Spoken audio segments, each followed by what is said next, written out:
Welcome back to the PFF NFL show. Trevor, Sikkema, and Dalton Wasserman here with you guys for perhaps the final mock draft Monday. I don't know. Are we doing a mock draft next Monday? I'm not sure if we are because we're only 10 days away from the 2025 NFL draft. Got to check with the producers on this one, but we're going to enjoy this one, whether it's the last one or the second to last one. We'll find out. Very excited to go through this mock draft with you, Dalton. Only stipulation that we have here for this mock draft is we got to get some trades in here. We've done so many mock drafts where we go, okay, well, we want to give fans a realistic look at who could be on the board, who we would select for them. We've done what we would do mock drafts. We've done what we think will happen mock drafts. Now we're getting into more of a what we think will happen since we're only 10 days away from night one of the draft. But we're going to throw some trades in there. We know things get crazy, and here's a couple of options where they could get crazy. Dalton, how you doing, my friend? Fantastic. Look, we're getting closer and closer to the draft, and honestly, the speculation, all of it, it's wearing a little bit thin, but we got to keep mocking it up until we get to next Thursday. But you're right, I'm glad it's only 10 days away. I'm ready for it to be here, and the whole weekend's going to be a fun one. As much as I love the draft, I really do. This is my favorite time of year. I am also getting ready to just see what is going to happen. Obviously, we've got a lot of really great content continuing to break down what we think will happen on night one of the draft. But we already got CJ in the chat here as the show is just opening up saying, who's trading up to 8 to jump the Saints for Shedeur Sanders? That's the big news over the weekend, right? Shedeur Sanders potentially could be going number 9 overall, not number 1 overall, number 9 overall to the New Orleans Saints. That's sort of the buzz of his landing spot, but I still feel like it could be all over the place. So excited to dig into this mock draft with you. Hey, we're going to be general managers here on this show. If you want to be a general manager, today's episode is brought to you by Ultra GM, giving you the ability to do that. It's a truly revolutionary new take on fantasy football that brings to life the fantasy of being a general manager for your favorite team. How many times have you thought to yourself, oh my gosh, I could do better than this guy, right? How could they make this pick? I would have made a much better selection. And then you end up being proven right once the careers play out. Well, Ultra GM gives you the chance to prove it. You can choose your team, acquire that team's full roster, build and shape it through free agency, the college draft, trades, and even all the way to the practice squad. You'll manage the real salary cap, real player contracts using Ultra GM's tools that make it very easy and fun to do. In Ultra GM, all the players are scored, including offensive linemen and special teamers. The scores reflect the true value of each position and football action when they're out there on the field. Compete against friends, family, strangers, so even your team's real GM to see who really is the Ultra GM. No fantasy football platform or GM simulator has ever provided the degree of realism and engagement that Ultra GM offers. If you think you could be a better general manager than your team's general manager, Ultra GM is your chance to prove it. Visit ultragm.com. Sign up today. Dalton, I as a resident Shedeur Sanders guy, I haven't asked you. Landing spot with the Saints? I know maybe we'll get to it a little bit later in the mock, but just in case we don't, what are your thoughts there? You know, that feels like it's all the rage, and as somebody who, you're a little bit higher on Shedeur than I am, but what do you think about that landing spot there, given the news that, hey, Derek Carr might have a shoulder injury, might go into next season, might not be ready? What do we think about New Orleans as a potential spot for Shedeur? I think it makes a lot of sense. Look, even if Derek Carr was healthy, this was probably going to be his last year in New Orleans anyway with his contract situation, and this is a team in need of a hard reset. The decision would have been before, do you go with Shedeur Sanders, or do you ride it out one more year and see if you get into next year's class and Arch Manning, a Garrett Nussmeier? There's a lot of connections going on with the Saints, possible in the 2026 class, but right now we have to wonder what the urgency is to win this year. Right now, I think Kellen Moore is going to get a longer leash. I think that was part of the reason he took that job is, look, I got to have a multi-year process to build this thing out, right? You got a team that needs to rebuild their defense. You got a team that was last in pass blocking grade last year, so even if Shedeur goes there, might be a little bit of a pass protection concern in the same way that he had at Colorado, but this has to be on the table. They have to find a long-term solution. They haven't done it since Drew Brees retired. Obviously, they tried to stall with Derek Carr, and it hasn't worked. They haven't made the postseason, I believe, since 2020 or 2021. This team, I think it's very much on the table, Shedeur Sanders, if he's there at 9. I'd almost be curious if they would even trade up, if they would think about, well, if we feel like the Raiders or the Jets might still think about Shedeur Sanders or somebody else might try to make a big jump to get ahead of us. Now, we have to wonder about that, but we also have to wonder about their opinions of guys like Jackson Dart, about Jalen Milroe, maybe in the second round like a Tyler Shuck, right? So that's a big mystery now with Carr's availability and doubt for the season is what do the Saints think of Sanders? What do they think of the entire quarterback class? Because I've seen mock drafts where they take take Jackson Dart at number 9 and they roll with it that way, or they could choose to stall for another year, take a trench player or something like that they need on their team, and just roll with Spencer Rattler and give him a shot for a year. So I think they've suddenly become one of the biggest question marks in the draft with the quarterback question, because I've been kind of seeing them taking a trench player one way or the other, O-line or D-line, through this entire process, and now that's a serious question. So Lindsay in the chat's asking, is this the most polarizing draft of all time? I don't know about all time, but it is very fun to hear a lot of differing opinions, and this year is a lot different than last year. I think that we were pretty close to consensus, and really it felt like the top 50. It felt like you had to get outside of the top 40 to see some different variation of rankings. And this year, I think that we have started to see that more, but I don't think people have been used to it, right? I mean, for example, Mykel Williams, right? I mean, like us here on this show, we've always been a little bit lower on Mykel Williams. And some people went into the season thinking that Mykel was like a top 5 overall prospect, but perhaps somebody that could have even gone number 1 overall. And we've always been a little bit more hesitant to that. And it feels as though some of the back and forth that we've gotten with people is they weren't really ready for something like that. Well, if a guy is considered a number 1 overall prospect, how can you be a little bit lower on him? Because last year's class was not built that way at all whatsoever. I would say the 2022 class was kind of still the same way as well. No, the 2023 class was the same way, the one with Bryce Young and CJ Stroud, where you just had so many good guys at the top that there wasn't a lot of disagreement because they were just so good. And maybe little changes here and there. This year feels wide open. You have your regular candidates that I think are in the top 12, 15 of rankings, but man, ranking 15 through 70, sort of wide open for everybody. And so it does make for a fun, I won't use the word polarizing, I'll just say fun. It's going to be a lot of fun. Andy, we appreciate Andy in the chat here. Let's hit the thumbs up here in the chat. If you're watching the show, you haven't given it the thumbs up yet, please do so. Also says, let's go Buffalo. So I'll be sure on the show to say, let's go Buffalo there. Last one before we kick this one off, Ryan said, do me a favor and pick for 33 as well. Obviously talking about that pick at the very top of the second round with the Cleveland Browns. So maybe we'll get into that. Maybe we'll throw you in a bonus and get pick number 33 in here. But Dalton, let's get into this. We'll go back and forth here. Now remember, we got to get some trades in here. So as the draft unfolds, we got to think of some trades. I already have a couple in my mind that I'm ready for. I'll kick us off here, because I feel like I don't get to pick for the odds very often. I'll take the obvious and I'll go with Cam Ward. It is a predictive mock draft, and even though I think both of us don't have Cam Ward as our number 1 overall prospect in the class, this is where Tennessee has sort of basically put all their chips on the table. There's not really another option here other than the quarterback. We know that it's going to be Cam Ward. Goodness, I saw Cam Ward, it was like minus 5,000 to go number 1 overall at this point. So you got to bet a lot of money to get anything in return for Cam Ward to be the number 1 overall pick. But I'm going Cam here at number 1. No trade, no moving back, just taking the quarterback here. Yeah, I'm with you. I mean, all we really got to do is start preparing the speeches for when the Titans do pick him next Thursday. That's where it's at with Cam Ward. I'll be ready. I'll have the note cards ready. Yeah. Me, you, Max, the boss man, Chris Collinsworth, we're all going to be on the decks night 1. We're going to have our Cam Ward to the Titans research memorized at that point. So don't worry, folks. We'll be ready. Yep, for sure. All right, number two with the Browns here. And, of course, there's a quarterback debate. Could it be Shedeur Sanders? At one point, the favorite was Abdul Carter, but it seems like the momentum lately has been swinging towards Travis Hunter here with Cleveland at number 2. Look, here's the simple breakdown of it. They need help at receiver. Andrew Berry said he views Travis Hunter as a receiver first and could be an elite one. They also need help at corner, so if they feel like Travis Hunter can play both ways, he could help them on both sides of the ball. I don't think this team is necessarily ready to take on a quarterback, at least with this high of a pick. Say somebody like Shedeur Sanders, an older offensive line. If you do take a quarterback first, then you are missing out on a talent like Travis Hunter, right?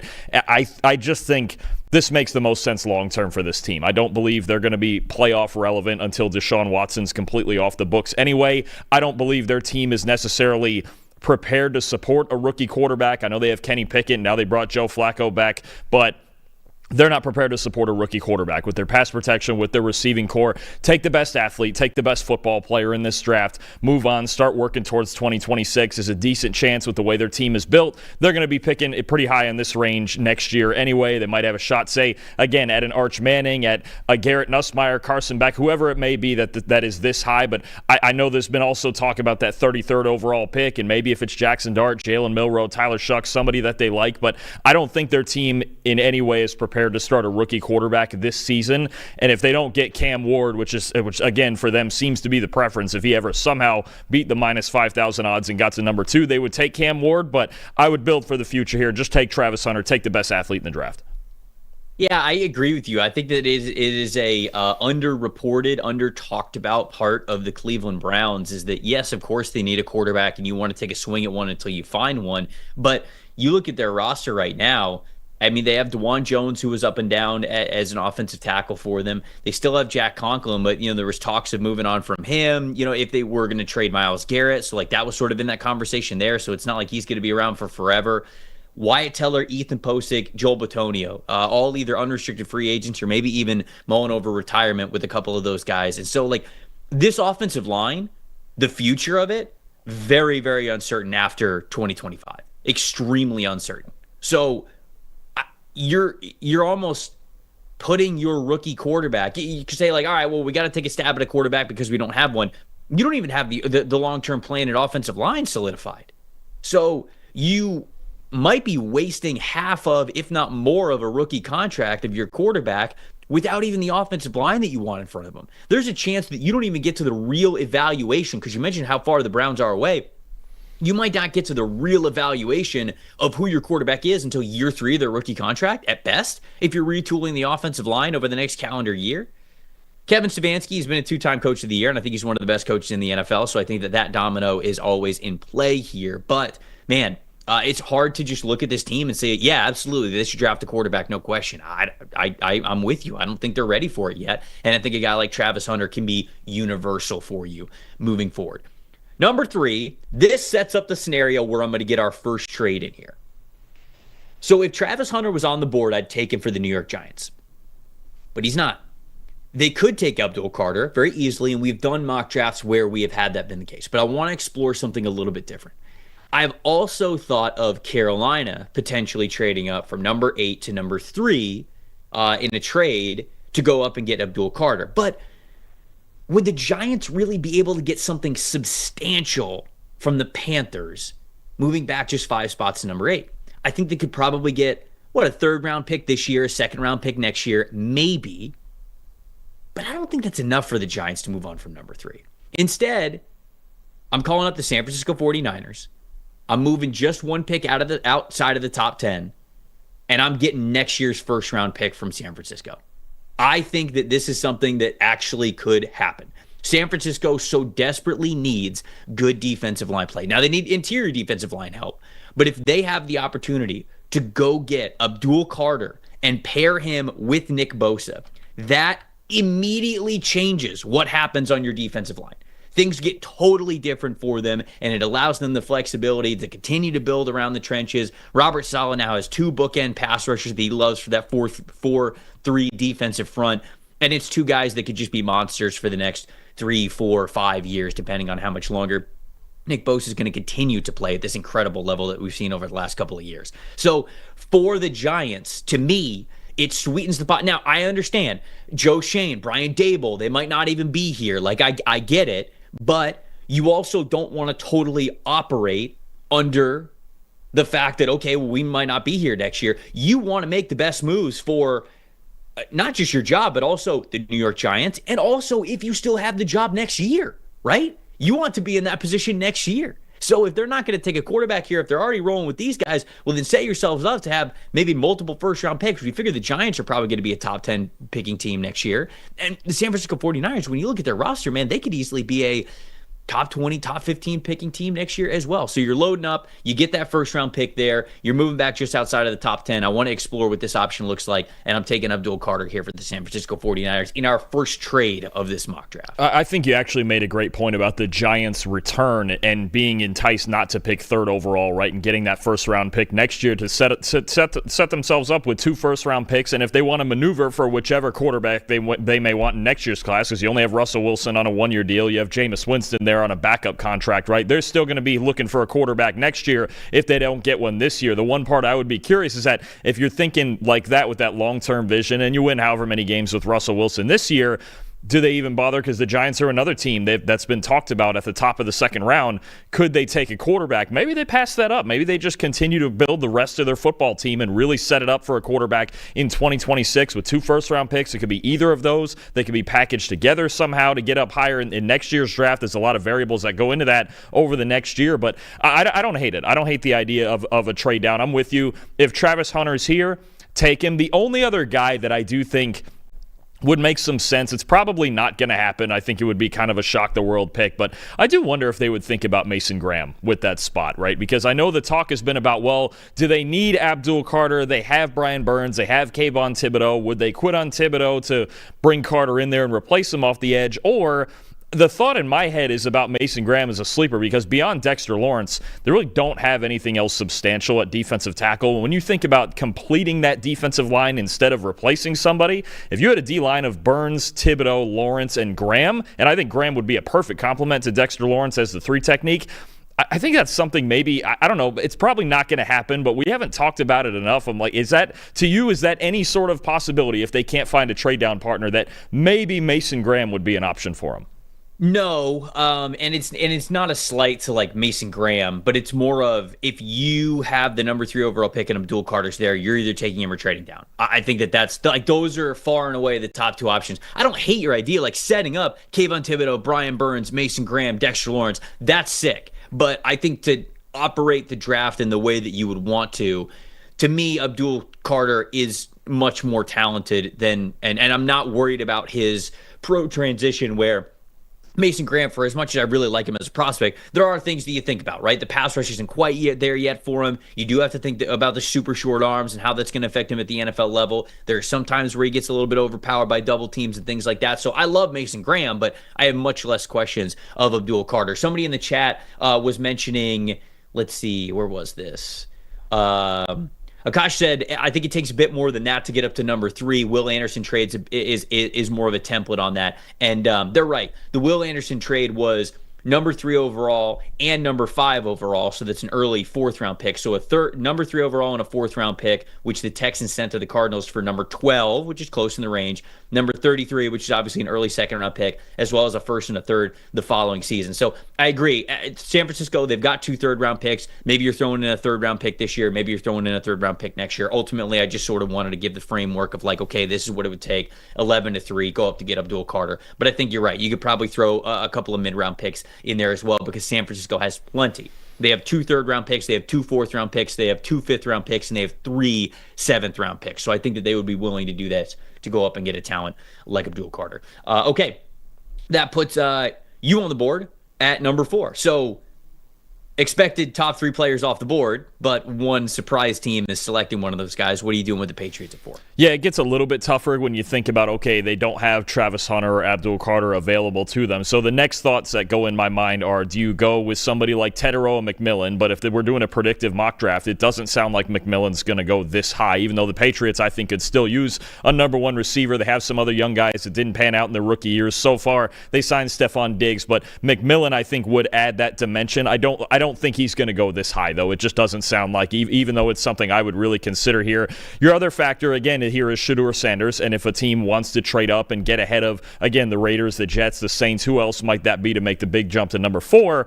Or we go with the most obvious part, and we go with New England's biggest hole being their left tackle spot, right? And I think the big thing for me here is Mike Vrabel and the way that he has talked about Will Campbell. And there's been so much debate about Will Campbell. The short arms, is he playing inside, guard, center? Is he a tackle? Is it a Peter Skoronski situation here, right? But the way that Mike Vrabel has talked about Will Campbell, this guy's a left tackle. He played a high level of left tackle in the SEC for 3 years, starting as a true freshman. I believe he was the first left tackle ever at LSU to start in week 1 as a true freshman. This guy is just mentally, obviously, everything you want. His technique is fantastic. He's as sound an offensive lineman as we have in this draft. And really, the arm length has been the only major question. Anything about his play really hasn't been in question. Maybe he could get a little stronger up top, but that goes for most guys that are going into the NFL, right? So I think if nothing else here, they will lock down a guy that they believe is their franchise left tackle, Will Campbell, to New England. I love Will Campbell. I really do. I've kind of gone a little bit on the Will Campbell roller coaster, and man, I watched him during summer scouting, and I was like, man, this guy's really good, but there are some athletic limitations I kind of see from him. And then the more that I watched him this year, I was like, man, he's so fundamentally sound. He understands how to play the position. He rarely gets beat, and he certainly rarely gets beat twice by a lot of the same stuff. And then you listen to him talk about how he plays the game of football, and you absolutely fall in love with it. You see the measurables kind of up and down. I see people within NFL circles and outside of NFL circles sort of be all over the place. Okay, he's a guard. Okay, he's a tackle. And here I am, and I'm just like, you know what? He's a top 10 player in the class. He's my top offensive lineman. I think he's an offensive tackle in the NFL, and the Patriots really need it. So I've gone back and forth about, do they take Will Campbell here? Is he worth it? In my opinion, yes, he can be. Is he the best choice 100%? No, I think there's some other guys that are on the board, like you mentioned, but I'm fully with you that Will Campbell is worth this selection. I think it'd be great for him. That puts me on the board with the Jags at number 5. I'm going Mason Graham. Here. Even though I said at number 3, like, hey, I have some hesitations with Mason Graham being exactly the prospect that we think that he could be at the NFL level, that's really only when I'm comparing him to Abdul Carter. You know, in a vacuum by himself, putting him on this Jags defensive line, I think that he can be great. There are some things that you just have to consider with him as a prospect, with his measurables and some pass rush plans that still need to work out for him. He's not perfect. He's not a slam dunk, but he presents you a ceiling of an all-pro type of a player. And I think that the Jags and James Gladstone, their new general manager, are going to want to build through the trenches. And I think that Mason Graham's the pick here. So again, I know this is a common one. I know this one's kind of boring. We don't have to talk about it over and over again, but I think this is where we're leaning. So I'm going Graham at 5. I think it's a fantastic pick. It's the exact pick I would make every single time. As long as Travis Hunter's not on the board, and we believe he's not going to be, I think the pick for Jacksonville should be Mason Graham. He does so many things across the defensive line. It's not just one alignment. He can even stand up off the edge if you want to mess around and mess with your alignments. And I just think,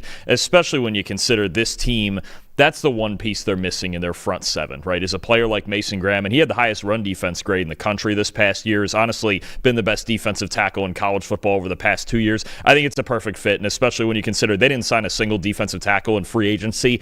It feels like they've been setting this up, and if they don't do it, I would be a little surprised. Unless, again, if Hunter were on the board, that's a different conversation. But I would be a little surprised if this were the scenario and Mason Graham wasn't the pick for Jacksonville.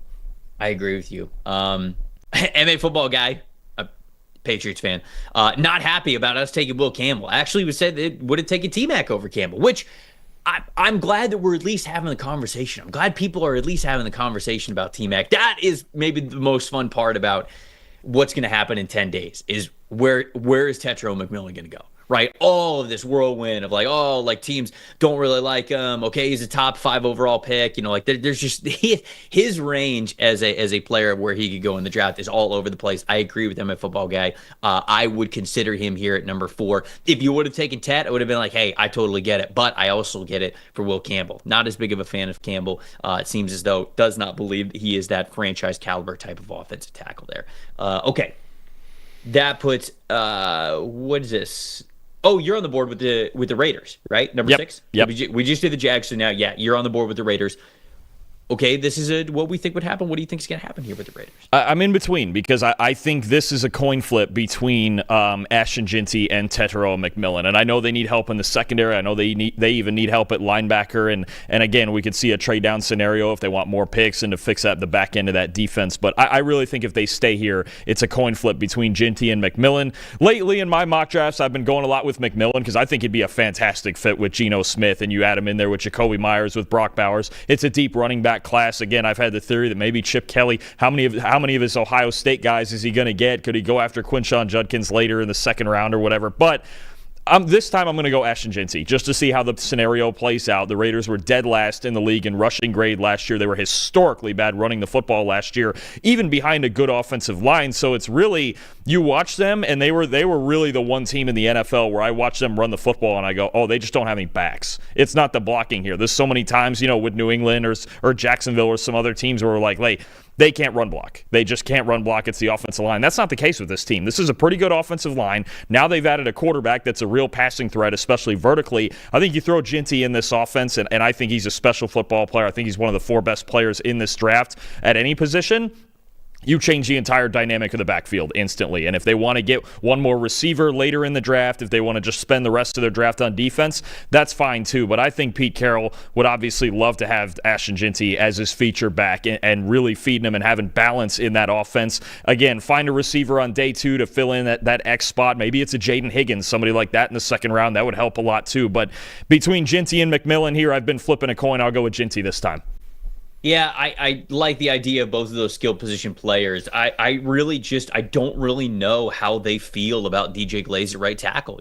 Every time that we kind of gloss over offensive line for the Raiders, I think that we have talked about before, I think the offensive line was fine last year and even good at times, but I think there are a lot of Raiders fans who are lower on this offensive line than we are and saying like, hey, you got Membu on the board, take Membu. He plugs right in at that right tackle spot and you feel good about it. And I think that could be on the board as well, but I'm not going to go against you taking a playmaker. I think it's a little early for either of the corners that are still left on the board. They could take a guy like Will Johnson, who I think would be great for them. Certainly that Pete Carroll type of mold of a corner.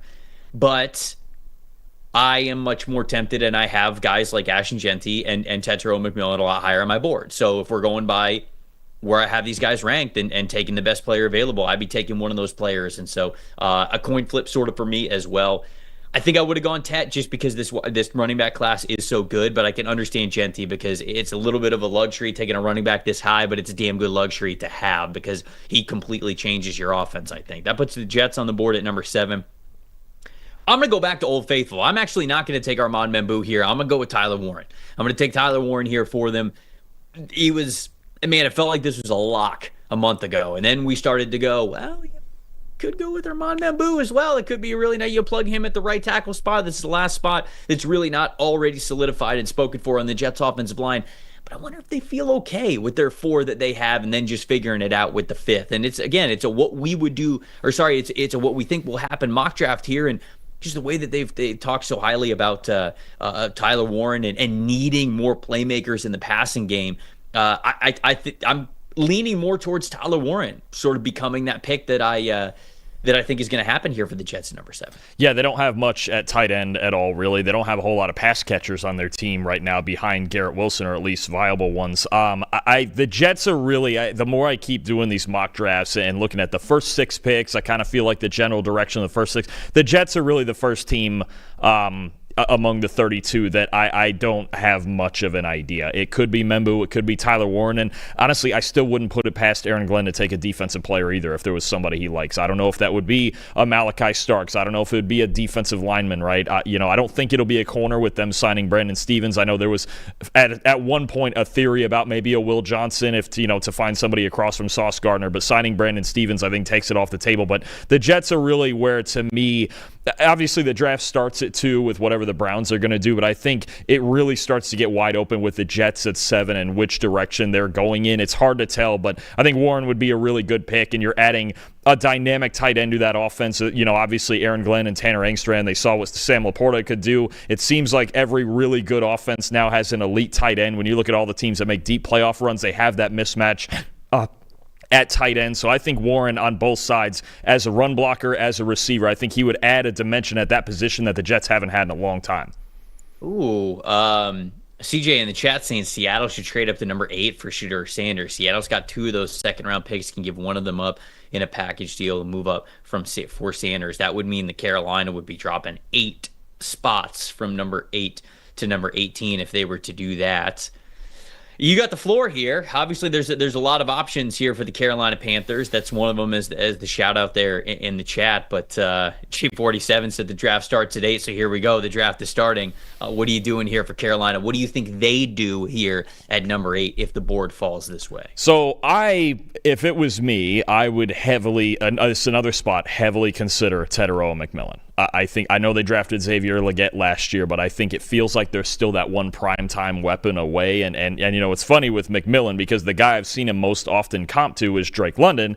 Drake London went 8th overall, and if McMillan were to become Drake London, who was 6th in receiving grade in the NFL this past year, that would be a pretty darn good outcome. Now, I would think about McMillan. Obviously, there's a gauntlet of defensive players we could talk about here. Walter Nolan, Mike Green, James Pierce Jr., all these guys. But if we're going predictive, it feels like there's this Jalen Walker to Carolina momentum. Just I kind agree. of just the noise and the whispers around the Panthers that it feels like they want that more explosive version of what they used to have in Frankie Louvu, right? This hybrid player, linebacker on early downs, pass rusher on passing downs, kind of do a little bit of everything for you and morph your defense around the abilities of him, right? Which athletically, I get it. He's one of the best athletes in this draft. It jumps off the tape. The speed, the athleticism, the ability to close at the football at all times, right? He's got some things fundamentally to work on, especially in coverage, but again, you can hide that a bit if he's going to be an elite pass rusher for 15 to 20 reps a game, right? So it would be fun to see what Ejiro Evero could come up with as far as the game plan, because obviously Walker,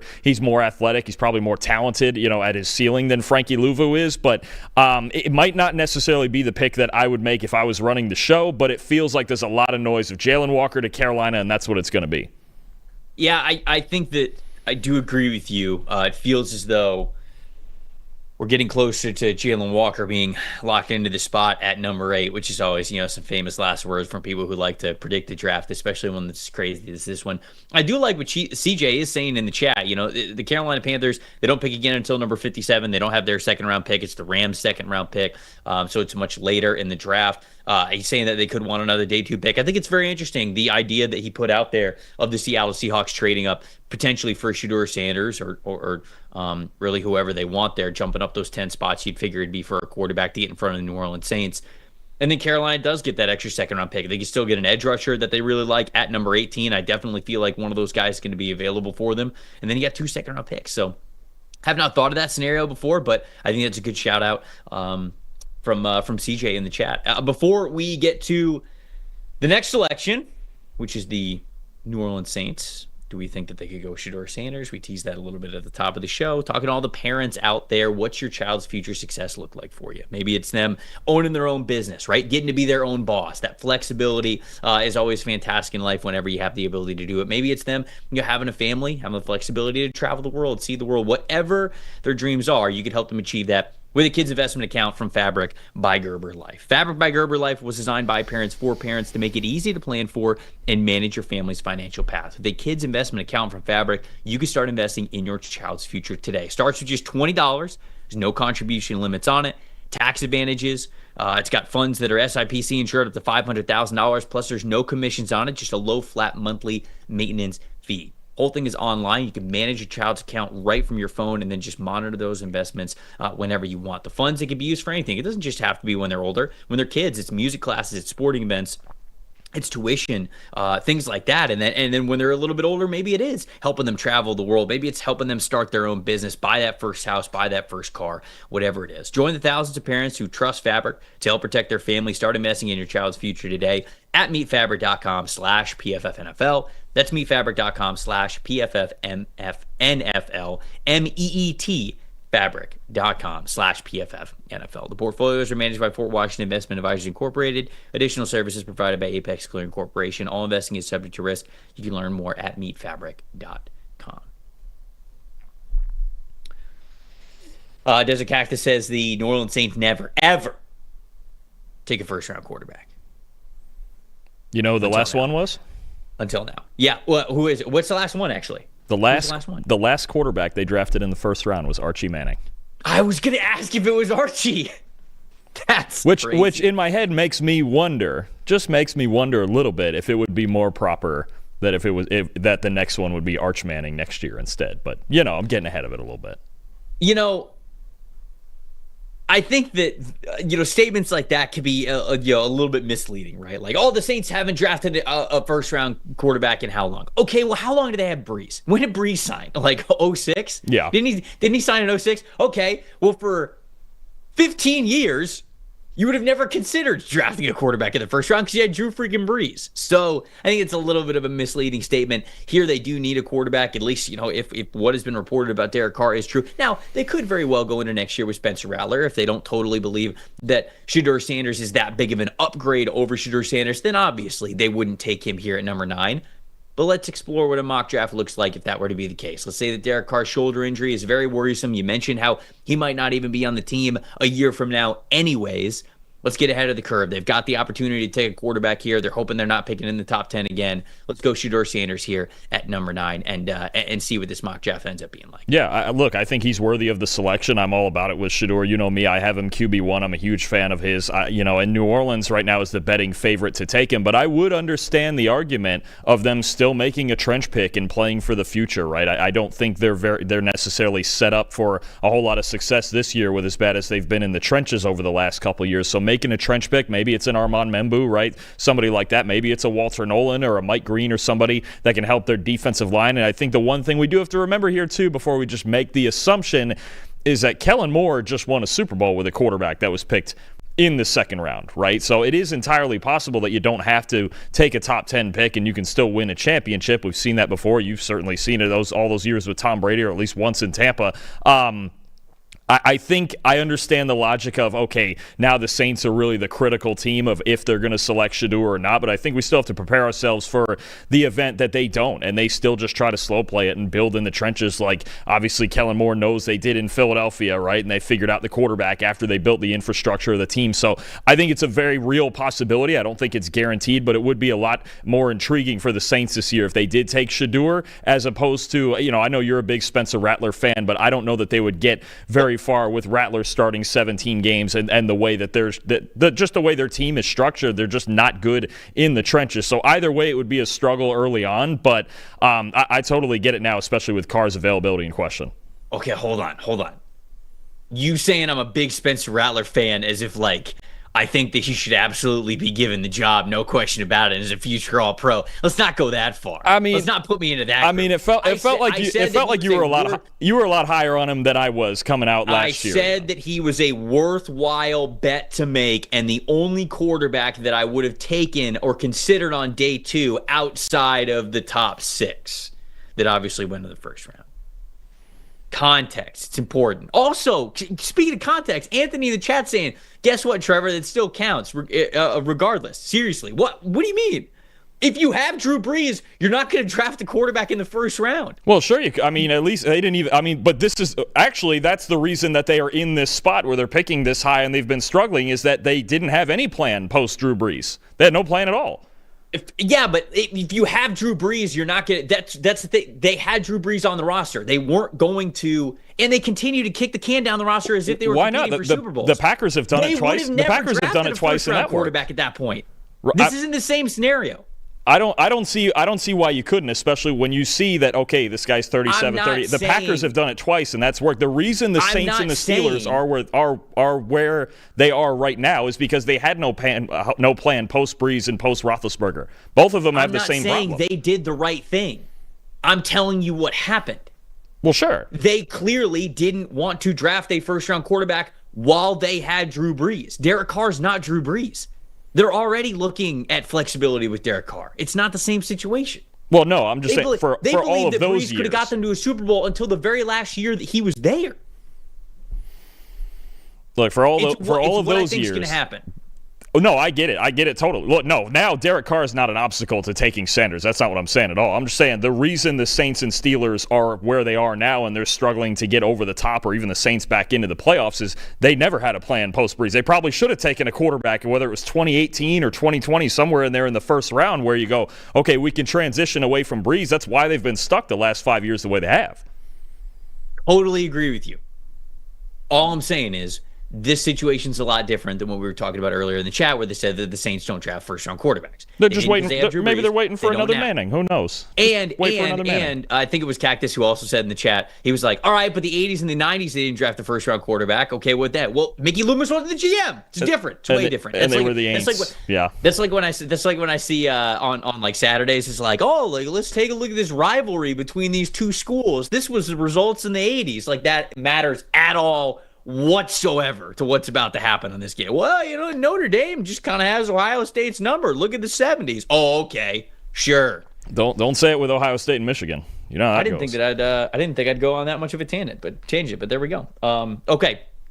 You're up with the Bears, right? 10? Yeah, the Bears. Yep. A little bit harder with Ashton Jeanty off the board because with I've been putting together mocks with Jeanty not going 6 and then eventually going 10 because I think it'd be perfect for Ben Johnson's offense. But now I kind of pivot. The one thing I'm not a fan of here, and I know I've said this more than once, I'm not a huge fan of taking an offensive lineman here. I know that's been mocked a lot. Will Campbell, if he can drop to 10, or Armand Membu. I think their offensive line is fine the way it is. Like, I don't really understand the narrative of just pushing Braxton Jones out the door when he was a top 25 tackle last year. I'm not a huge fan. If it's not Ashton Jeanty, I would go defensive line here. And one that I hadn't thought about, I was usually leaning more towards the edge players. Would it be a Shamar Stewart maybe with the combine that he had and the pre-draft buzz, or would it be, a Mike Green, somebody like that? But there's a guy that snuck into there in your top 10 recently that I didn't notice till I think yesterday or day before, that I was like, wow, Trevor's really up the stock on him. That's Walter Nolan sitting right there at number 8. And look,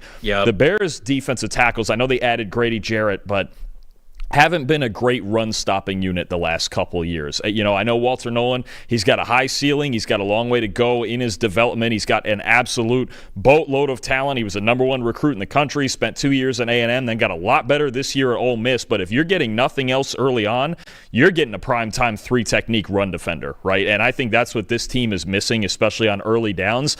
I do wonder if there are teams in the NFL that think Nolan's ceiling is this high, that if he is a top 10 to 12 player in this draft, and if the Bears don't end up with Ashton Jeanty, this could be a candidate as someone who fits in with Dennis Allen's defense really, really well, and I think adds a dimension of run stopping, at least early on while he's still developing as a pass rusher, that could really round out this defensive line.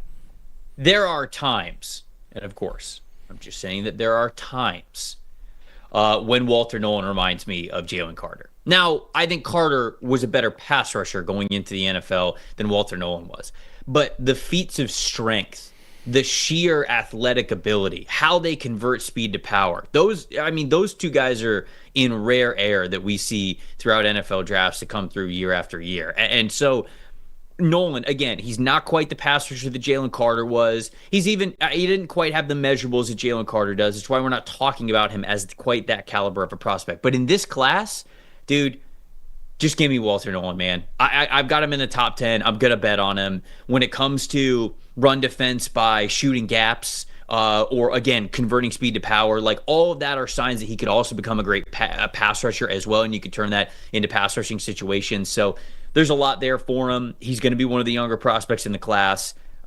Just true rare traits that I'm willing to bet on. And so putting him on Chicago's defensive line does feel like a best player available strategy for them. And maybe it's the one that could actually pan out the most. So there you go. Walter Nolan, 10 to the Chicago Bears. Number 11, this is the New York Giants here. Giants, this is sort of a tough draw for them, right? Because they move all the way back to from 3 to 11. I mean, there's options. I mean, I think I'm taking Armand Membu here. That's reasonable. Because yeah. I think I'm going to take Armand Membu here because, to me, he's a long-term offensive tackle for you.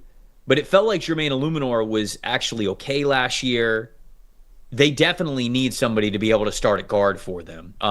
Who was it? Who did they back? Not John Runyon. Who was it? They've got Runyon on one side right now. They're looking at Greg Van Roten and Jermaine Illuminor at tackle. But they were moving Illuminor inside and out last year, because Evan Neal was still over there at right tackle. They don't really have a permanent solution there on the right side, though. So I think that you're okay with Illuminor. He could start at guard or tackle for you, and you feel good about Membu being able to step in at this point. Because I read reports that Greg Van Roten was not their plan A, bringing him back to start at guard. It was sort of okay, we kind of need to do this because free agency didn't end up going the way that we wanted to. I believe I read that they were pretty in on Will Fries, and obviously Fries signed with the Minnesota Vikings instead. So Membu at least just gives him an offensive line addition where he can start at tackle for you, he can start at guard for you, he can start at guard first, and then eventually become your offensive tackle to play on the opposite side of Andrew Thomas. And so I'll go Armand Membu here. So you get the extra first-round pick, probably getting some extra mid-round picks as well for this, and you're getting yourself Armand Membu, who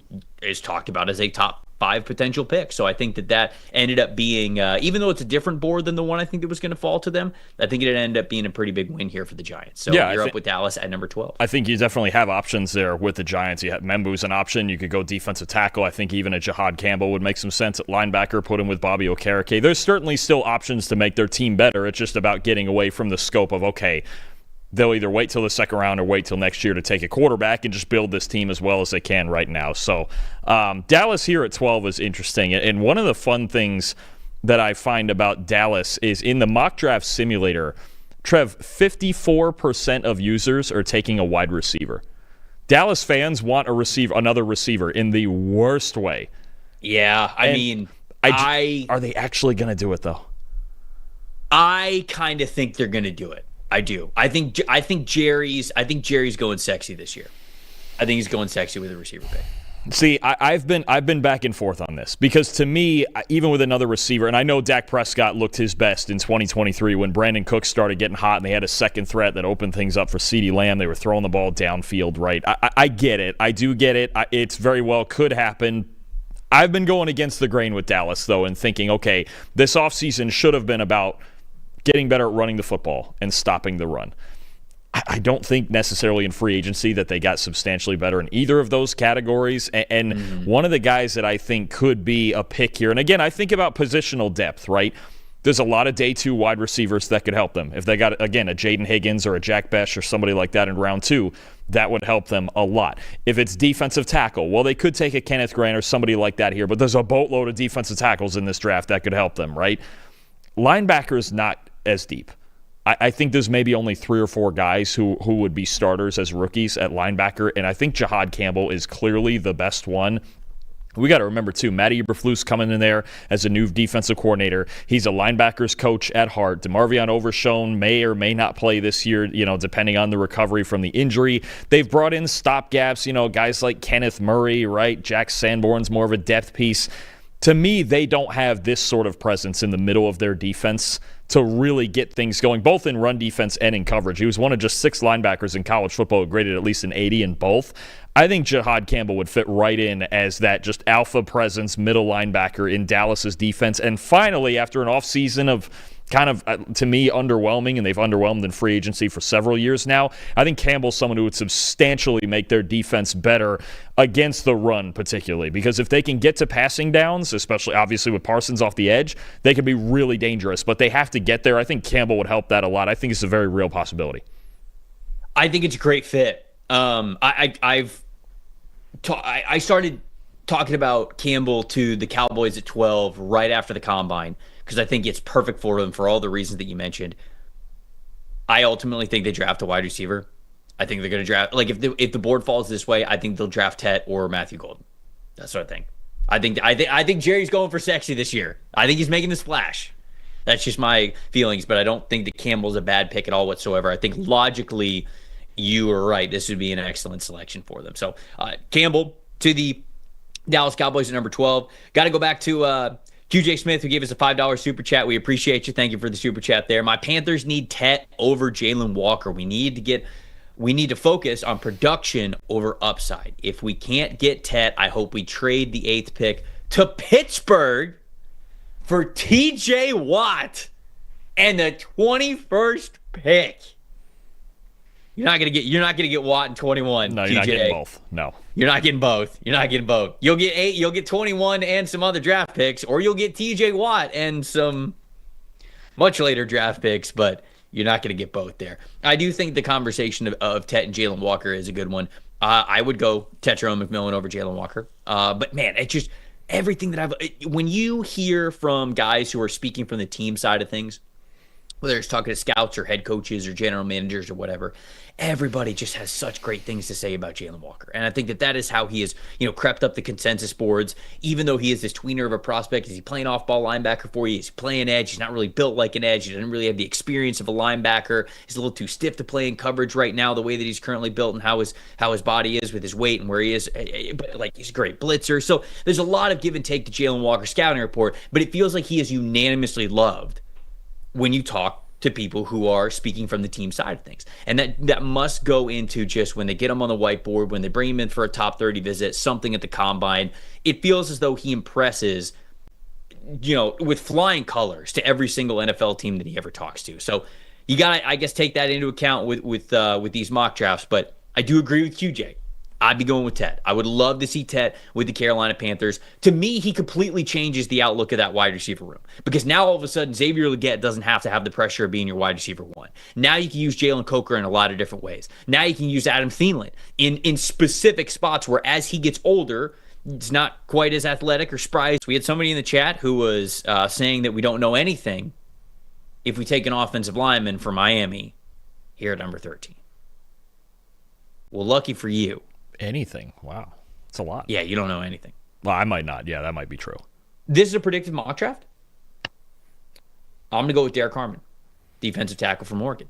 I'm going to go with Derek Harmon here at number 13. I think the NFL is a little bit higher on Derek Harmon than I am. I think he's a good player. I don't think he's a great player, but I think that Miami really needs something along the interior defensive line. They've really got nothing in there long term, I should say, right now. Zach Seiler was good last season, but man, it just felt as though they lost Christian Wilkins, really weren't able to replace him nearly as well. They've got good edge rushers, right? They have Jalen Phillips when he's fully healthy. They have Bradley Chubb still. They have Chop Robinson, but they need somebody on the interior. Derek Harmon, when he was at Michigan State, he was a little bit better of a run stuffer. This past year, he was a little bit better of a pass rusher. I think there's a lot of people out there who believe that he is just a difference-making interior defensive line piece. Again, I think this is a little rich for me with Derek Harmon. I'd feel better about him as like a late first, early second. But in this draft, you and I have talked about this before. Prospects who are ranked 20 through like 60. It's basically a toss-up. Say whoever you want there. A lot of them are graded very similarly, but it does feel like the league is higher on Derek Harmon. I think Miami is going to be pretty high on him as well. So I got him going 13, which puts you on the board with the Colts at 14. Yeah, it's an interesting choice there because then you could argue, well, they also lost Calais Campbell in free agency. He went back to Arizona. And if they wanted the premier run stopper, you could go Kenneth Grant there. If you want the pass rusher, the guy who led college football in pressures last year from the interior, it's Derek Harmon. So you mentioned it. It's different flavors. It's different styles of player. And it depends what the team is looking for. If Miami's looking for an interior pass rusher, I get it. I get why you'd go Harmon over somebody like Grant. But, again, I think you have needs on the offensive line, needs in the secondary. There's a lot of different directions the Dolphins could go, and they got a lot of areas where they need to improve their team. But, all right, the Colts here at 14. I know the hot pick lately has been Colston Loveland and getting the tight end room going. And it's actually a reasonably deep tight end class to me where they could get somebody on day two. And I think if this was Tyler Warren, I'm running it in because I think what the Colts are looking for in their tight end is someone who can give them yards after the catch. And that's not exactly Loveland's specialty. He's more of that TJ Hawkinson type of route runner to me. He can flex anywhere in the formation. Not that he'd be a bad asset to have for sure, but I think Warren would fit a little bit better if he got here.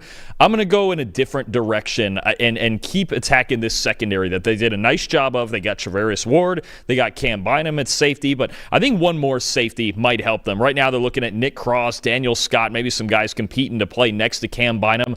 Give me Malachi Starks to the Colts here. I think there's a chance with his versatility, his ball skills, and just a fundamentally sound style of play. I could see where Lou Anarumo maybe sees some of Jesse Bates in him, and you can have Cam Bynum playing down in the box, playing down as a robber a little bit more. I know they paid him a lot of money, and they're going to expect a lot out of him, but let's complete this secondary. They've got young corners that played well last year. Jalen Jones, Sam Womack was a decent player for him last year. Juju Brent's coming back off of injury. Obviously, Ward coming in from San Fran. I'm going to complete this secondary with Malachi Starks next to Cam Bynum, and that was really the main focus now, aside from the pending quarterback competition that's coming. I'll take Starks.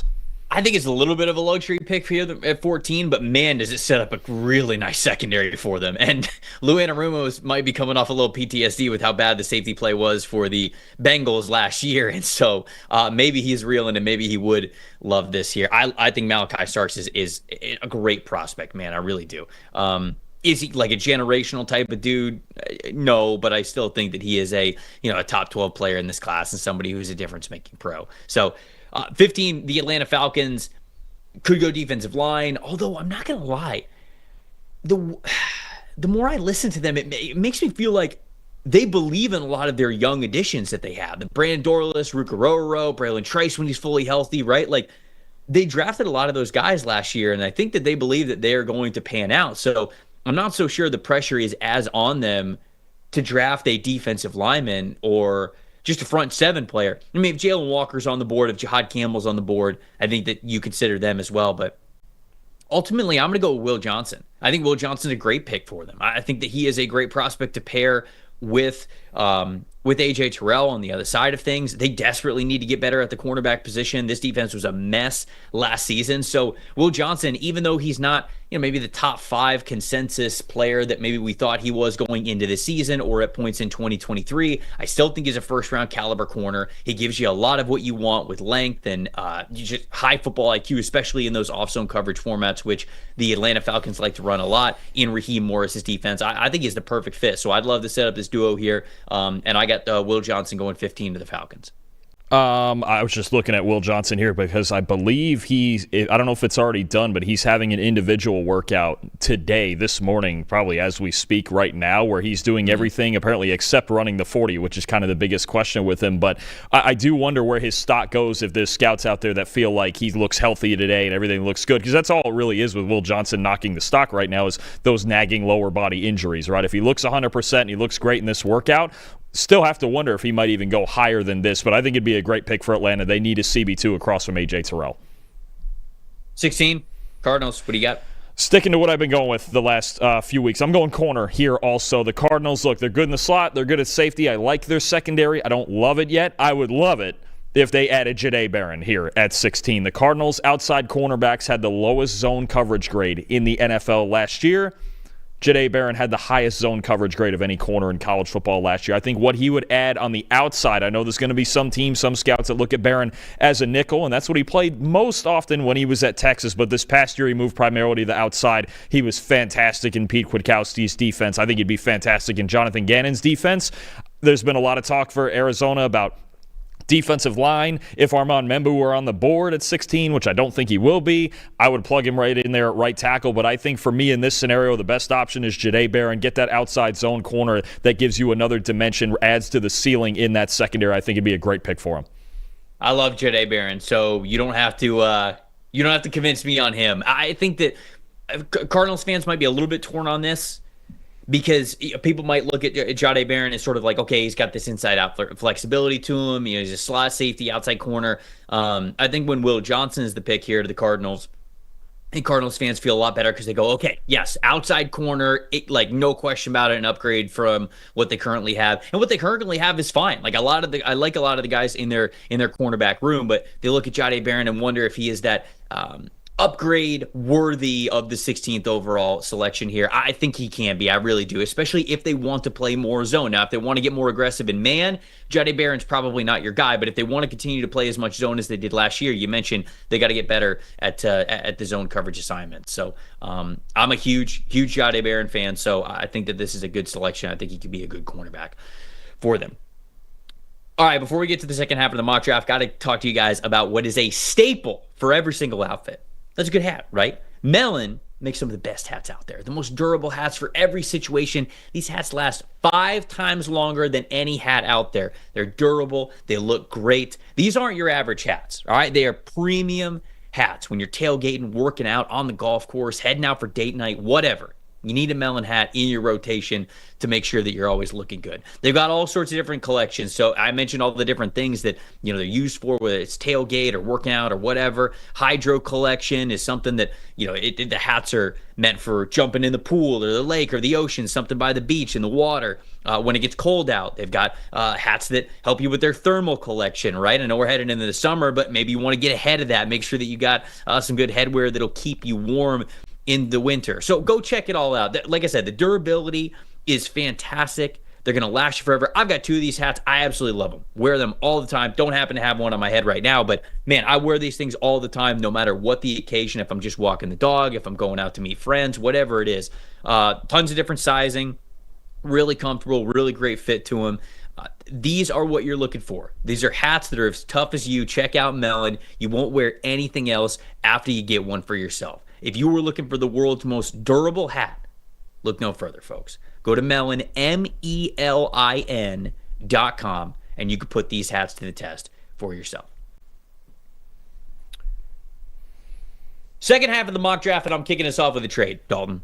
Here it is. We only had one trade so far in this mock draft, halfway through 16 picks in. Number 17, I'm getting another trade in here. The Los Angeles Chargers. I'm going to have them pop up from number 22 to number 17. They're trading number 22. They're trading a fourth. They're trading a sixth at least. That's sort of the framework initially to the Cincinnati Bengals.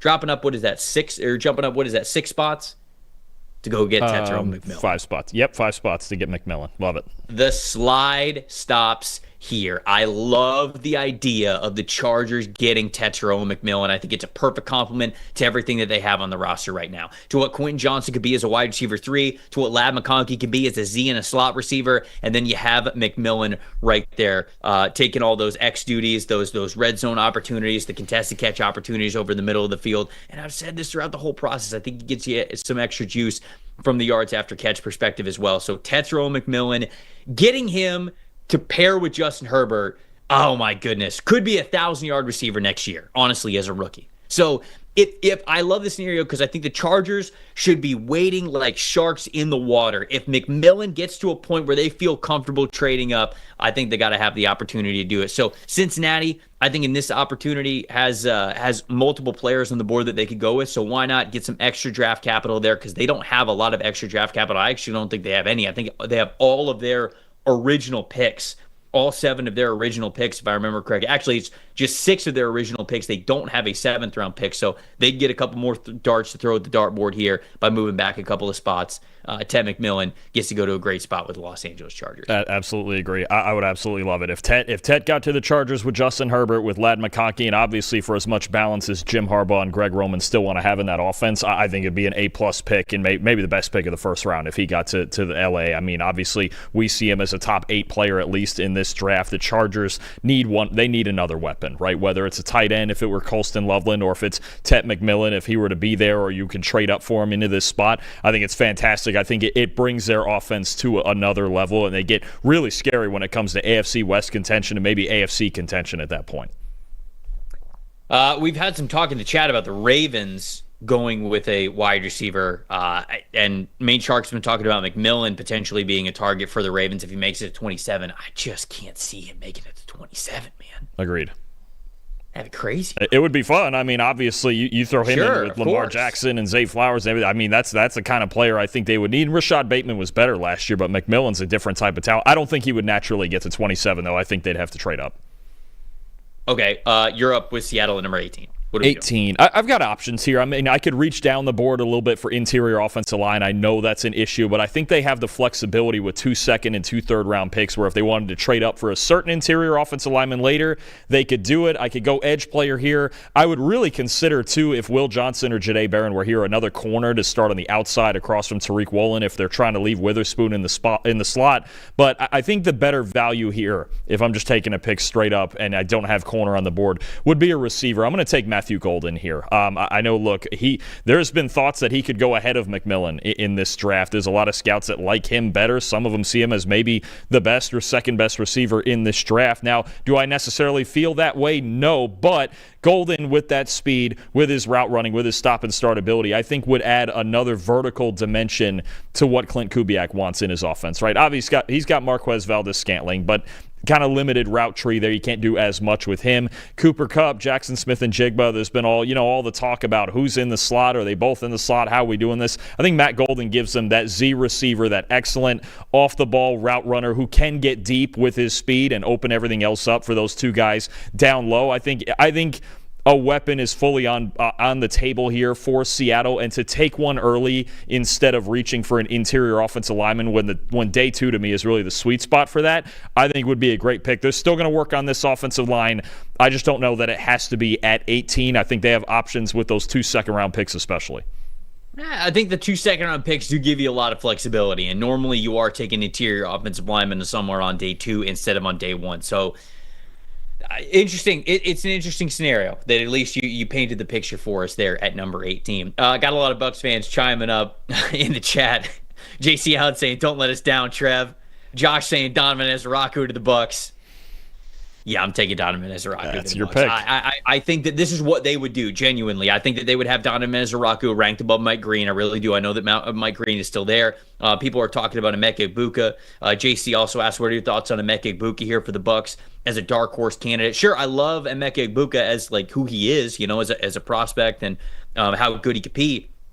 I don't see the need Like, I know that wide receiver and like getting a great wide receiver is a sexy pick and it's a great thing to do, but like they have Mike for at least 2 more years, I think. They've got Chris. I know he's coming off the injury, but McMillan played well last year. I think that they feel comfortable with Mike Evans being their 1 and McMillan being their 2. Big year for Trey Palmer here. Now, they could absolutely, still draft a wide receiver at some point in this draft, but they brought back Sterling Shepard as well, and I think they feel good about going into next year with things being Mike at 1, McMillan at 2, and then a combination of Trey Palmer and Sterling Shepard somewhere as their wide receiver 3 as Chris Godwin rehabs and he gets back. So I just don't think that they're going to use this pick on a wide receiver. I think it's going to be a pass rusher and somebody who's got proven pass rush production. So we're going with Donovan Zaraku here at number 19. Broncos on the board at 24. Real quick, it won't be a wide receiver. But is there any chance at all? And again, that pick should probably be a defensive pick. Is there any chance at all it could be a tight end? Could it be Colston Loveland? I brought that up a couple of weeks ago, and some people that I know who cover the Bucs very closely sort of like reached out to me, and they're like, "Hey, they like K-Dot. They're very comfortable with K-Dot in there." Now, obviously, Colston Loveland I think is a better receiver than K-Dot, but again, just going to what's the return on investment for you? I don't think it's high enough for them to overlook a pass rusher or a corner to draft a tight end here at number 19. So I've thought about that before, but that's just in terms of what they would do. It doesn't seem like they would entertain that at 19. It's reasonable. I could see it. K. Dotton's going into the last year of his contract, but it seems like, he is good. You're talking about then you're getting in more 2 tight end sets and you're moving Loveland around. I'm with you. 99% that's going to be a defensive player. It won't be a wide receiver. I just don't see that as necessary, especially with the way McMillan played down the stretch last year. JC saying the Bucs would sprint the card in for Tyler Warren. He is, I think, more of their type, so I could definitely see that. But he's not getting anywhere close to 19. So reasonable. See it. Defense. You've been screaming Ezraku for 2 months, and you might just get it. Denver at 20. I got options here. It could be Colston Loveland. It could be Luther Burden. Mismatch guys on the outside. I know, obviously Sean Payton's talked about the mismatches, the jokers that he wants in his offense, but it also feels like there's a lot of noise about a second running back, maybe even a third one eventually getting into the first round, but that second guy being a Marion Hampton, and we even saw in Mel Kiper's latest mock that he went as high as 12th overall to Dallas there. Denver does need a workhorse back. They have Jaleel McLaughlin. They have Audric Estime. I know that's also one of your guys. But it feels like they don't have that set up the offense, engine of the offense back, and that's exactly what a Marion Hampton is. Denver running backs, I believe, were in the bottom 5 or 6 of rushing grade and yards after contact per attempt. That's a Marion Hampton to a T, right? And if you mix him in, obviously Estime still finds his way in there a bit. Jaleel McLaughlin gets in on passing downs early, spelling Hampton as he takes the early workload. I think there's an element to where Sean Payton's going to look at this team and go, look, I need my Deuce McAllister. I need my Mark Ingram. I need that guy who can just set me up and set up Bo Nix for all the play action that I'm trying to get into. I can get into the depth of the receiver and the tight end class. I've been warming up more to the idea of Hampton going 20 to the Broncos because running back is as much of a need as the depth at receiver and certainly a tight end room that added Evan Ingram, but I still think could use one more. But they can get deeper into that class. And then now they could get into a deep running back class too. But I think the opportunity to take Hampton, who it sounds like the league is very, very high on, first round high on, I'll take him here to Denver and call him that early down workhorse for Sean Payton there. Solensi saying Audric Estime running back 1 until he retires. That's the respect that I needed in the chat, so I appreciate it, Solensi. But, it feels as though Marion Hampton is well within the realm of possibility for him to go number 20 here to the Denver Broncos. Pittsburgh Steelers up at number 21. I'm not going to go quarterback here. Maybe that's a bad move. Maybe they have to go quarterback since they don't have the second-round picks, and then I'm not picking until, goodness, what is it? Something in the 90s, isn't it? It's not 97. I believe so, somewhere in there. When's their next pick? 83. Okay, so not quite in the 90s, but it's 83. I'm going Kenneth Grant. I'm going to go Kenneth Grant here. I think they want to make sure that the defensive line is shored up the way that it needs to be, especially for the long term. Cam Hayward, for as incredible as he is in his old age, ain't getting any younger. They have Keanu Benton. They lost Larry Ogunjobi. I think that they want a true succession plan for Cam Hayward, and I think that could be Kenneth Grant. I'm not so sure that they believe that of Keanu Benton, but That's not to slight him at all whatsoever. He could absolutely be that. And at least they need depth no matter what, whether they think they need a true succession plan or they need somebody who could be a good rotational piece for them in the tier defensive line. They just need help there. So I'll forego quarterback, and I will have Kenneth Grant go to the Pittsburgh Steelers here at number 21. I get it. I think another possibility that I would at least think about is a weapon on the outside to just diversify this offense from DK Metcalf and George Pickens, who both get very vertical with a lot of their skill sets. Somebody like a Luther Burden or a Emeka Egbuka would appeal to me here, but I get it, and it feels like a Steelers draft pick, doesn't it? Take the big 340-pound defensive tackle and figure out offense later. And Trevor, it feels weird. We're 10 days from the draft, and we still don't know if Aaron Rodgers is their quarterback or not. It feels like right now the Steelers are just stuck in this what are we doing here type of thing, and who knows if it's causing a rift internally or what. But this is even way longer than the Jets waited on Rodgers the first time around, I think. It's kind of ridiculous, but hey, they have basically no other options now, quarterback. So I feel like that's kind of like Aaron Rodgers' MO, right? I mean, like that's the type that he goes for. I'm going to go for teams that have literally nothing else at quarterback, so I can manipulate this whole situation exactly the way that I need to. It's very Aaron Rodgers-like. Okay, so at number 22, it's the Cincinnati Bengals now because we have the Chargers trading up to number 17. So this is the second half of that trade. We have the Chargers drafting Tetairoa McMillan. Who are you taking here for the Cincinnati Bengals at 22? Look, I think it's a really good deal for the Bengals that they get a couple extra picks, and they still wind up with, I think, the best defensive player left on the board, the most talented one left on the board, and the guy I would have considered taking at 17 for him, and that's Mike Green right there at the top. I mean, look, we don't know 10 days from the draft. We also don't know if Trey Hendrickson is going to be a Cincinnati Bengal or not, but I think whether he is or not doesn't stop you from taking an edge player. Sam Hubbard retired. They're very thin at that position. Signed a couple of guys on the interior. Could still go inside. Kenneth Grant and Walter Nolan are gone now. Actually, Derek Harmon's gone now too, so the interior options kind of dwindled. But I think here to trade down, get a couple extra picks, and still get a player as talented as Mike Green, whether they're pairing him with Hendrickson or not, I think that's a win for the Bengals here. Absolutely a win. I agree with you completely. That's always, when trades work out for you, it's the fact that you're picking the player that you would have picked at one spot just a little bit further down the road, and you're getting some extra draft picks out of it. That's huge for them. This would be an ideal scenario for the Cincinnati Bengals. I'm up with the Green Bay Packers at number 23. The Packers could go pass rusher. Dude, I'm going to take Emeka Egbuka here. I think their wide receiver room, it's bleak, man. I mean, if you're looking at their wide receiver room and hoping that it's going to be any better than even it was last year when it was disappointing, I just don't know what to tell you. I think Jaden Reed's a great wide receiver too at the NFL level. I think Christian Watson's beat up all the time, and now he's coming back off of injury. Romeo Doubs was, I think, dealing with concussion issues last year that kind of put his long-term health into question. Dontavian Wicks could not catch last season. They signed Mecole Hardman, so okay, at least you got a deep vertical threat there, but who's wide receiver 2? Your own running back, Josh Jacobs, said that you needed one. Emeka Egbuka is a wide receiver 2. A wide receiver 1. I don't care that, he's not as big as, Green Bay Packers wide receivers are. He's not as fast as they normally are. I don't even know if he hits the Brian Gutekunst threshold. I don't care. He's the best wide receiver there. He'd be the best wide receiver on this team. I'm taking Emeka Egbuka here.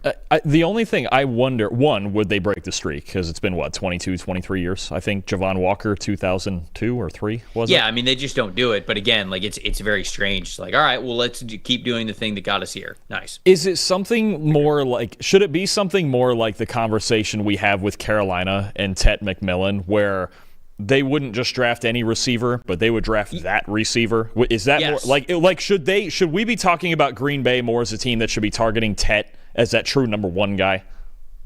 Yes, I think that's a really good call out. They don't just need any wide receiver. They need somebody who could actually be a wide receiver 1 for you. I think Tetairoa McMillan could be that. I think Emeka Egbuka could be that. I also think that Luther Burden could be that, but I don't know if the Packers would see him that way. I think that it's much more likely that they would see Egbuka like that. So I'll have Egbuka go off the board here at number 23. Reasonable. All right, Minnesota, 24, right? Staying in the division, or are we?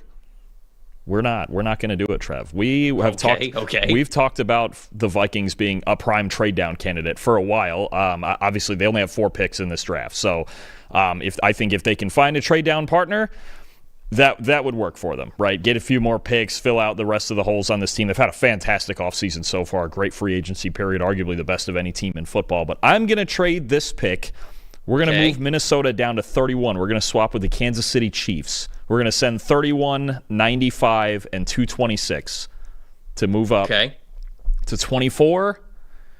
And the Chiefs, as we know, they need offensive linemen, and I already know you're going to disagree with me on this one, but I'm going to move the Chiefs up to 24. I'm going to take my OT4 in this draft, Josh Connerly Jr. from Oregon.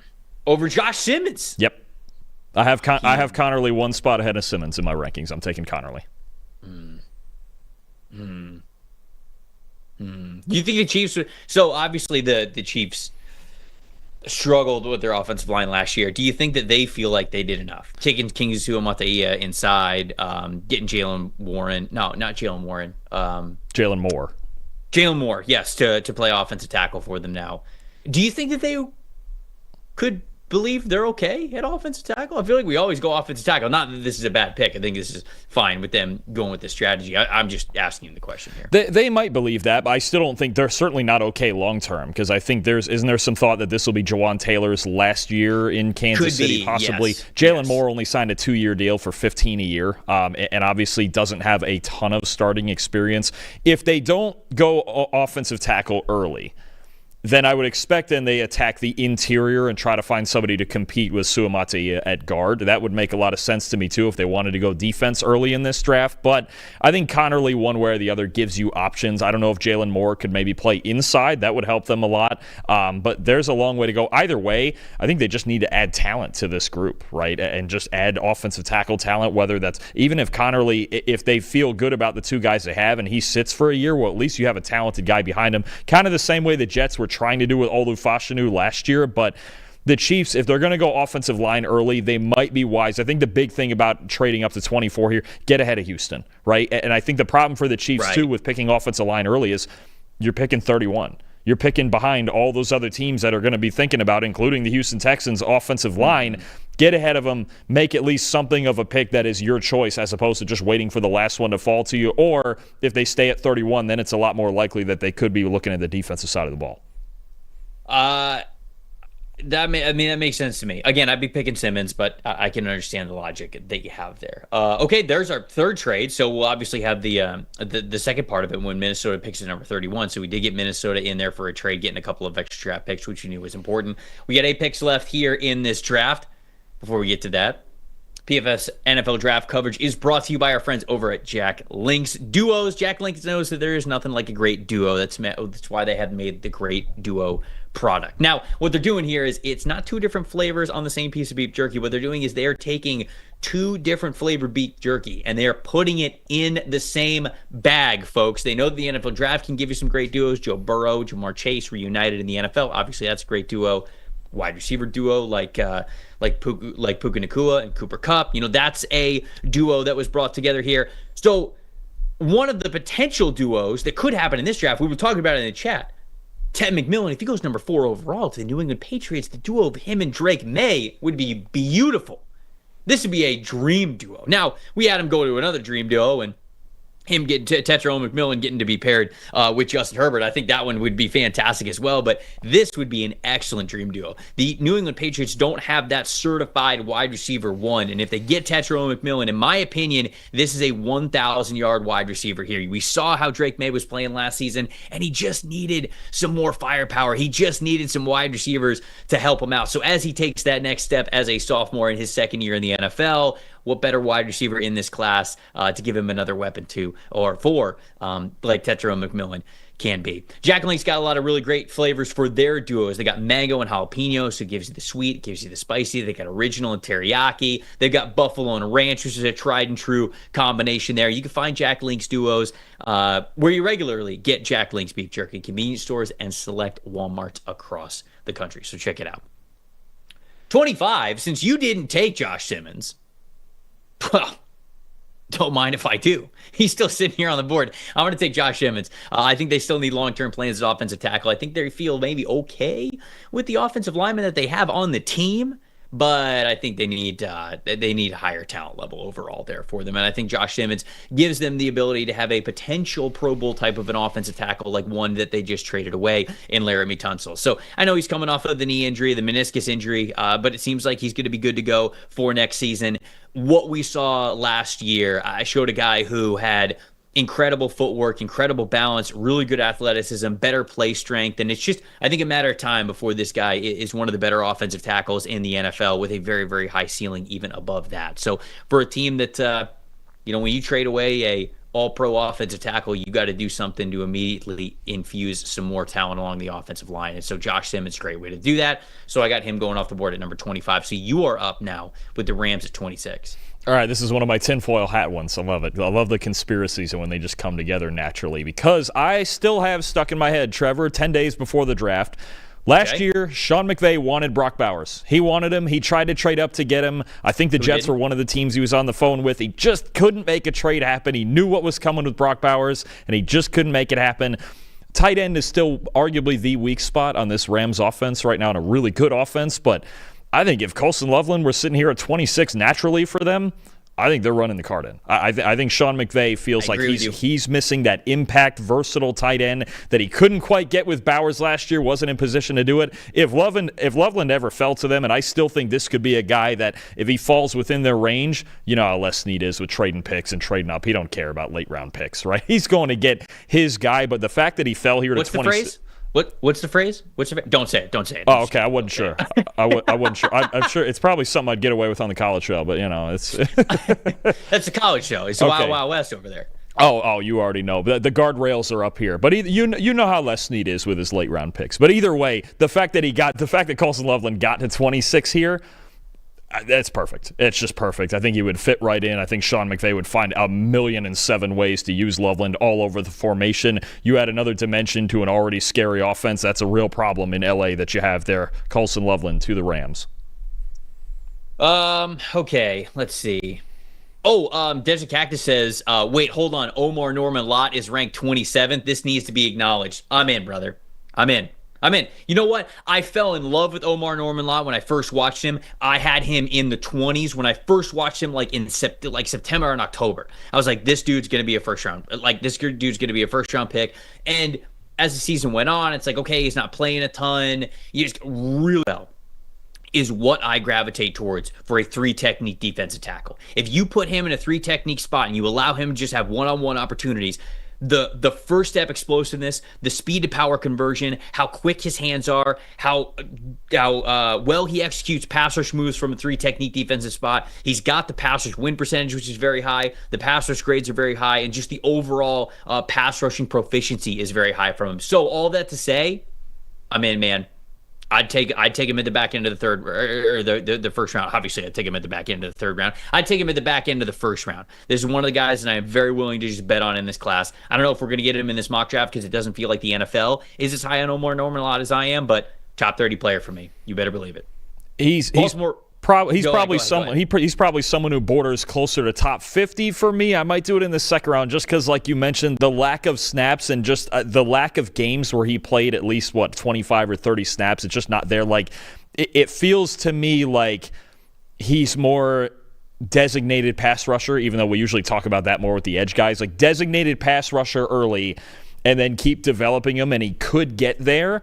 He's someone that's more in the second round range for me. I get the talent, though. I mean, when you look at the pass rush win rate at almost 19% there, you don't see that from interior guys. And if he can do that more consistently across more snaps per game, then you are talking about a really good player. Yeah, even if the conversation is like, hey, we put him in his most advantageous situations when he was on the field at Tennessee, then I say to myself, okay, do that in the NFL.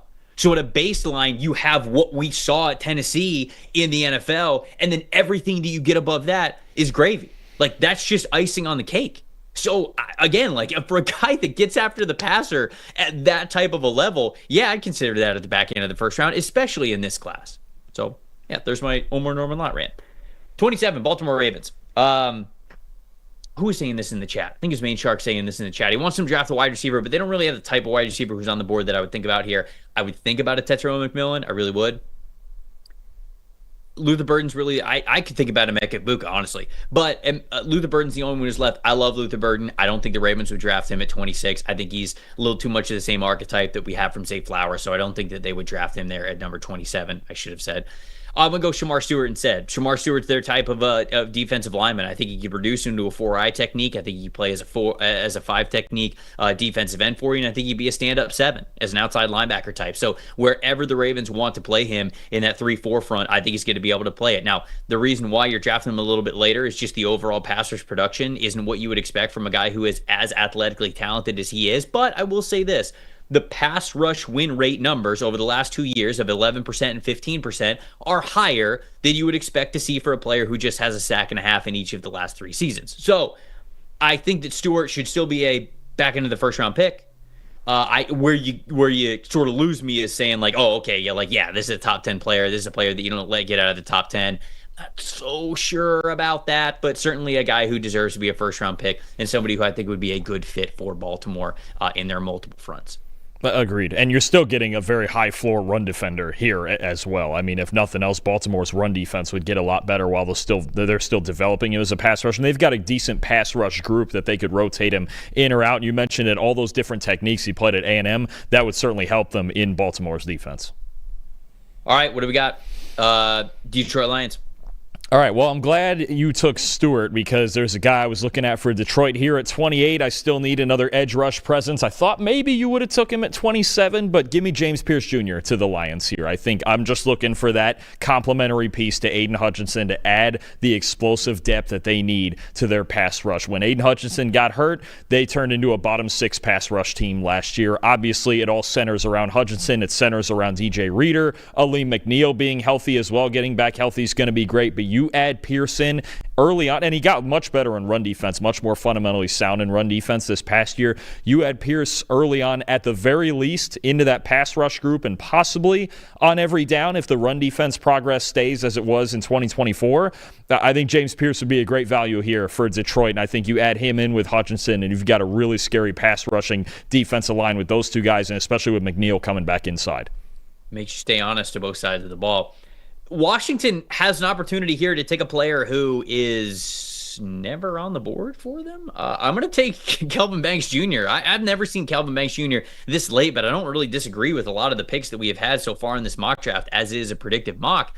They have the opportunity to play him at right guard while Sam Cosby is recovering from his knee injury, so he can start at right guard for Cosby at the beginning of this next season.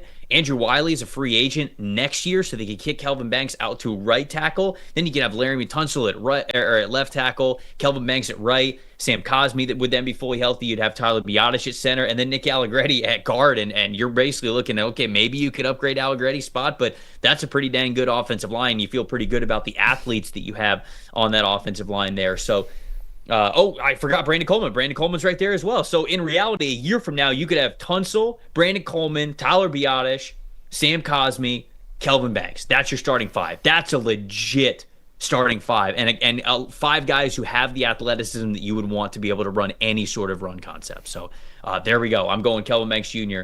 for the Commanders at 29. That would be a dream pick for them, in my opinion. I like that a lot. I think, and you look at, okay, so let's say Cosby's going to miss the start of the season at least. I think other than Tunsil and Biadasz, who would be locked in at left tackle and center, I think you could, because Coleman's got versatility, Banks might have some versatility. I think you start having open competitions in the summer at all 3 of those other spots, at the 2 guard spots and right tackle. Obviously, right guard is going to be Cosby's when he gets back, so maybe you're a little more flexible on who plays there, but I think you let Banks even come in right away and compete for the right tackle job and see if he can win that. I know there's been a lot of talk about can he actually play tackle in the NFL. I don't see any reason he couldn't. And I think if you ever got to a scenario where you had Tunsil and Banks as your bookends, you're absolutely living. If you're Jaden Daniels, you feel a lot better than you did in the playoffs last year, especially when your main competition is the Eagles, who can rush the passer so well. So I think that would be a home run pick if he were to fall that far for Washington. Okay, you're up with the Buffalo Bills at 30.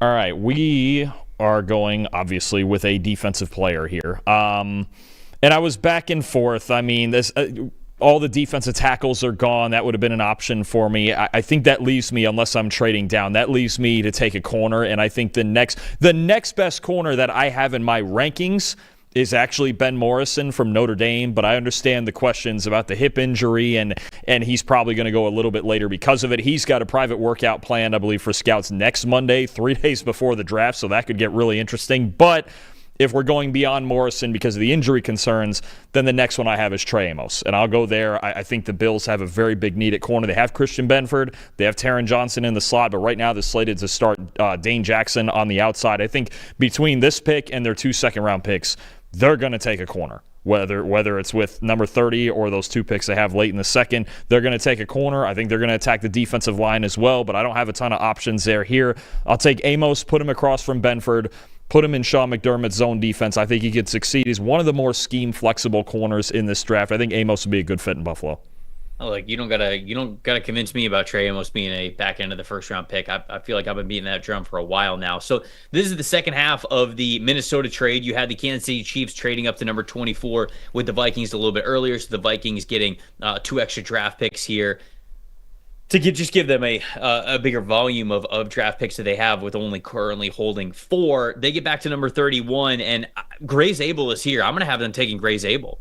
And that would form an offensive line of Christian Darrisaw, Gray Zabel, Ryan Kelly, Will Fries, Brian O'Neill. That's a really, really nice starting 5 that you have in front of J.J. McCarthy, and you feel really good about that. So that's my pick there. Zabel making it all the way to 31. I think that makes a lot of sense. We sometimes have him going off the board at 17 to the Bengals, 18 to the Seattle Seahawks, but here he gets to 31, and even with the interior offensive line additions that the Vikings have made, I think Zabel is an excellent pick for this year and for the future as well. So getting to trade back and get Gray Zabel, I think this is excellent for Minnesota. Man, you look at the offensive line that J.J. McCarthy would be playing behind. All of a sudden, Darrisaw back healthy, Zabel, Kelly, Fries hopefully back healthy right after the breakout that he was starting to have last year, and then Brian O'Neill at right tackle. I mean, you couldn't ask for much better if you're J.J. McCarthy, especially coming off a knee injury, than those 5 guys. So I think that's a fantastic pick. Yeah, I love it. I love that one. I love that how that trade scenario worked out for Minnesota. Last pick of the draft, Philadelphia Eagles. What do we got? Got some options. My picks, and I know Omar Norman-Lott might be fun here, but for a long time I've thought about they could either replace Milton Williams, who left in free agency, or they could replace Josh Sweat, who left in free agency. Luther Burden's also a thought here. The Eagles, I think, had one of the lowest slot receiving grades in the league last year, but I don't know that they feel that that's a priority. I'm going to go with a guy that, regardless of the range, and he could go as high as the top 15, he could go down here somewhere. There's a lot of debates on him, especially around here. I'm going to continue the Philadelphia Bulldogs tradition. I'm going to go with Mykel Williams here at 32. I think this is a team that's deep enough in their defensive line rotation that they can play Williams where he succeeds the most on early downs, right? I think that's another one. He's another one like Shamar Stewart. If he gives you nothing else early, he gives you a fantastic run defender who can play from multiple alignments. Vic Fangio, when teams try to get heavy on him, he can get down in that 3-4 front like he used to, in his days in New Orleans and Carolina and San Francisco, and you can get Mykel Williams playing in that 4-eye or that 5 technique like you mentioned with Shamar Stewart, and then slowly develop him as a pass rusher. I think that's the big thing for me, is they have enough other pass rushers to support not having Williams necessarily on the field in obvious passing situations, right? I think you bring him in with the idea of development, and a year or 2 from now, because there's people who think Mykel's a top 10 to 12 talent in this draft, maybe the Eagles can develop him into that, developing his pass rush skills. But for right now, they get a versatile guy who's a really good run defender, and of course, another Georgia Bulldog. There we go. For full first round with some trades, which you guys can see on the screen if you're watching this on YouTube. If you're audio only, maybe this is a little nudge to go subscribe to the PFF YouTube channel. If you were watching this episode and you haven't liked the video or subscribed to the channel, please do so. We would really love you for it. I said, I can't remember who said it at the very top of the show, like, hey, can you at least give us pick 33 as well? If I'm making pick 33 here for the Cleveland Browns, I'd be taking Jalen Milroe. So they get Travis Hunter at number 2, Jalen Milroe at 33. It feels as though Jalen Milroe is going to be QB3 off the board in this draft, with him getting invited to Green Bay and just what we have heard of, like, man, when he has gotten to meet with teams, it feels like teams love him. I understand he's not as consistent as you want yet for an NFL quarterback, but it feels as though teams are going to take a chance on how talented Jalen Milroe is. So I got him coming off the board there as pick 33 as a little bit of a bonus there. We got a couple more episodes coming for you this week. I know we at least have a quarterback episode, so we're going to dig into the Jalen Milroe talk and so much more. So we got a QB ranking episode and a lot more. Man, we are almost a week away from the 2025 NFL Draft. Very, very exciting times. Make sure you guys are subscribed to the channel, both on audio and video format, wherever you guys are watching and listening. If you are a PFF subscriber, go get the draft guide, go download the draft guide. You can run all the mock drafts that you want. And if you're not, well, then you have the freedom to be able to do all of those things. Next episode coming for you guys, same time, Wednesday at 10 a.m. For Dalton Wasserman, I'm Trevor Sikkema, saying we'll see you then. Thanks so much for watching the PFF NFL Show.